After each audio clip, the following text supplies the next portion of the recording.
এই ভিডিওটা প্রত্যেকটা মেয়ে মানুষের দেখার প্রয়োজন আছে। আর এই ভিডিওটা দেখলে পরে আশা করি সবারই সংসার খুব সুন্দর হবে।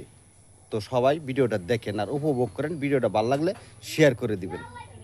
তোমার বাবার বাড়ি গেলা, বললা কয়েকদিন থাকবা, আজকে হঠাৎ চলে আসলা যে? ওইটা তো এখন আর আমার বাপের বাড়ি নাই, আমার ভাইয়ের বউর বাড়ি, তাই চলে আসলাম। লজ্জা থাকলে আর কোনোদিন যাবো না ওই বাড়িতে। কি বলো, একদিনে এমন কি হয়ে গেল যে ওই বাড়িতে আর যাবা না? বাসায় যাওয়ার পরে ভাবি দরজা খুলে দিল। আমাকে দেখে ভাবির মনটা খারাপ হয়ে গেল। মনে করলাম মেয়ে মানুষ সারাদিন কাজ কাম করছে, তাই হয়তো বা মনটা খারাপ।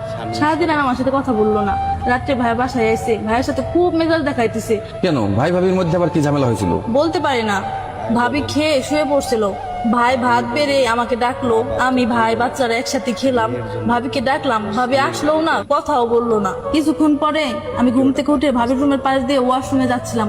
দেখলাম ভাবি ভাইয়ের সাথে খুব মেজাজ দেখাচ্ছে, খুব খারাপ খারাপ কথা বলতেছে। বলছে তোর বোন এই বাড়িতে আসছে কেন, তোর ভাগনা ভাগ্নি এই বাড়িতে আসছে কেন, তোর ভাগনা ভাগ্নি যে সুপার পর উঠে লাফালাফি করতেছে, জানে এই সুপার দাম কত?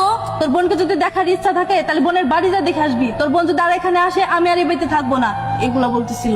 এসব কথা শোনার পরে আমি মেনে নিলাম এবার তার আমি আর থাকবো না। চিন্তা করলাম ভাই ভাবির সংসারে ঝামেলা বাড়িয়ে লাভ নাই, তাই চলে আসলাম। একটা কথা ভেবে খারাপ লাগে জানো, যে বাড়িতে আমি ছোট থেকে বড় হইলাম সেই বাড়িতে আমার কোনো মূল্যই নাই। বাড়ির সবার ছোট ছিলাম আমি, সবাই খুব আদর করতো।